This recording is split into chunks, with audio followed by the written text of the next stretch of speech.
Assalamualaikum warahmatullahi wabarakatuh. Alhamdulillah, pada siang hari ini kita bisa berjumpa untuk sekedar berbincang-bincang tentang masalah yang ringan-ringan.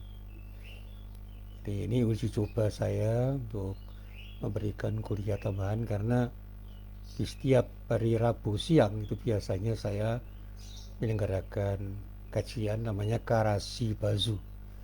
Karasi Bazu itu singkatan dari kajian Rabu siang Ba'da Zuhur yang saya selenggarakan di asrama mahasiswa Universitas Muhammadiyah Yogyakarta yang disebut dengan Unires, Universitas Muhammadiyah Yogyakarta. Nah, dalam kesempatan siang ini saya ingin mencoba untuk menggagas sesuatu yang sebenarnya bukan sesuatu yang baru. Sekarang ini banyak orang yang mengatakan bahwa kita ini seringkali terjebak dalam kegiatan fitnah non-fitnah. Padahal para ulama sudah menasihati jangan sampai kita menabur fitnah. Baik fitnah itu kita lakukan secara lisan maupun tulisan. Bahkan kalau kita kembangkan nasihat mereka, kita pun bisa menegaskan jangan menabur fitnah dengan cara apapun. Karena saat ini tidak sedikit orang yang karena kepentingan tertentu sangat produktif menabur fitnah dan melakukan pembunuhan karakter kepada orang lain. Nah, para jamaah, sebenarnya kata fitnah itu kalau kita rujuk di dalam Al-Quran, ragamnya itu banyak. Maknanya juga tidak tunggal. Paling tidak ada 34 ayat yang saya dapatkan di dalam Al-Quran yang berbicara tentang masalah fitnah. Ada fitnah itu yang berarti bencana, ada fitnah itu yang berarti syirik, ada yang berarti cobaan, ada yang berarti ujian, godaan, dan perselisihan. Dan fitnah itu bisa juga diartikan sebagai chaos atau kekacauan. Satu contoh misalnya di dalam firman Allah yang terdapat di dalam surah Al-Anfal, Surat Al-Anfal ayat 73 dikatakan, A'udzubillahi minasyaitonirrajim, walladzina kafaru ba'dhum awliya'u ba'd illa taf'alu takum fitnatun fil ardi wa fasadun kabir. Adapun orang-orang kafir, sebagian mereka menjadi pelindung bagi sebagian yang lain. Jika kamu, hai orang-orang Islam, tidak melaksanakan apa yang telah diperintahkan Allah, niscaya akan terjadi fitnah. Nah, fitnah di sini artinya chaos. Chaos di muka bumi dan kerusakan yang besar, yang disebut fasadun kabir, fitnah besar. Ya. Di satu ayat yang lain ada rangkaian kalimat yang terdapat di dalam surat Al-Maidah ayat 71.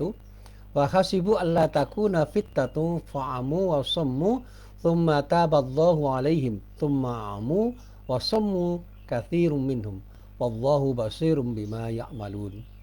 Dan mereka mengira tidak akan terjadi sesuatu bencana atau fitnah. Jadi fitnah di situ artinya bencana.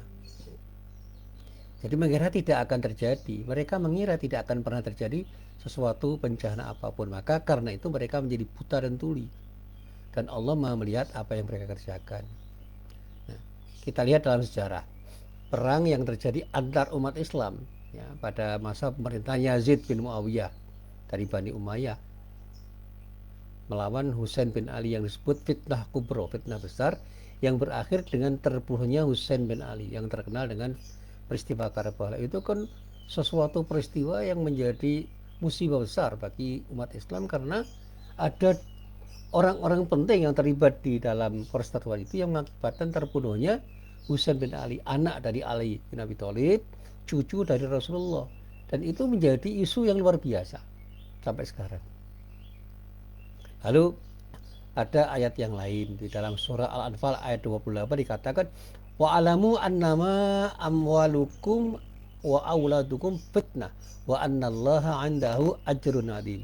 Dan ketahuilah hartamu dan anak-anakmu itu hanyalah sebagai cobaan. Ya, fitnah di sini katakan cobaan dan sesungguhnya hanya di sisi Allah pahala yang besar. Adalah kata lain wattaqu fitnatan la tusibannal ladzina dzalamu minkum khassah wa'lamu annallaha syadidul iqab di dalam surat Al-Anfal ayat 25.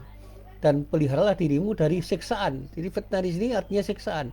yang tidak khusus menimpa orang-orang yang zalim saja di antara kamu, dan ketahuilah Allah lebih keras siksaannya. Nah, disinilah kemudian orang mengatakan fitnah itu artinya banyak. Cuma orang memahami bahwa fitnah itu bisa menjadi sesuatu perbuatan yang kejam, bahkan lebih kejam dibandingkan pembunuhan. Nah, para jamaah yang dirahmati Allah, nah, dari pengertian yang sederhana ini mari kita coba untuk memahami betapa pentingnya kita itu menghindari fitnah. Jangan sampai kita memfitnah, jangan sampai kita terfitnah. Kalau kita bicara, bicaralah yang benar. Dan kalau kita dibicarakan orang dengan sesuatu yang tidak terjadi pada diri kita terisik. Mungkin nggak berita itu akan menjadikan diri kita terfitnah. Nah, disinilah orang seringkali tidak paham terhadap apa yang disebut fitnah itu, kemudian membuat statement-statement, wah saya difitnah. Nah, dan disitulah kemudian orang seringkali juga tidak bersikap bijak atau punya sikap yang dalam bahasa Jawa gurusa-gurusu. Ya, tidak bijak, sehingga dia membalas kata orang dengan kata-kata yang justru dengan balasan itu akan memunculkan fitnah yang lebih besar. Nah, sikap bijak kita ketika kita mendapatkan berita yang tidak benar tentang diri kita atau orang lain, coba kita melakukan tabayun, kita klarifikasi, jangan-jangan berita itu memang tidak benar. Kalaupun berita itu benar adanya, artinya ada informasi yang salah tentang diri kita, mari kita luruskan dengan cara kita yang baik, dengan cara kita yang bijak. Ingat, jangan pernah kita menabur angin di tengah badai. Karena apa? Kita justru akan terkena badai yang lebih besar. Dan kita harus punya falsafah. Tanamlah yang baik, insya Allah kita akan memanen hasilnya yang baik. Sebaliknya, ketika kita memanen sesuatu yang buruk, kita pun akan memanen sesuatu yang buruk. Artinya tanaman buruk itu akan menjadi panenan yang buruk. Jangan pernah sakiti hati orang kalau kita tidak ingin disakiti. Siapapun yang fitnah orang, dia pun akan merasakan akibat buruk dari perbuatannya itu. Jadi sekali lagi, mari jangan pernah kita menabur fitnah, dan jangan sampai kita justru memperbesar taburan fitnah menjadi fitnah yang lebih besar. Dan kalau kita difitnah orang, segera kita lakukan tabayun, kita klarifikasi supaya fitnah itu bisa menjadi sesuatu yang bisa kita redam dan tidak melahirkan keburukan-keburukan sebagai akibat dari fitnah yang dilakukan oleh orang yang bisa menyebar menjadi fitnah-fitnah yang lebih besar. Inilah apa yang bisa saya sampaikan. Fastabiqul khairat. Assalamualaikum warahmatullahi wabarakatuh.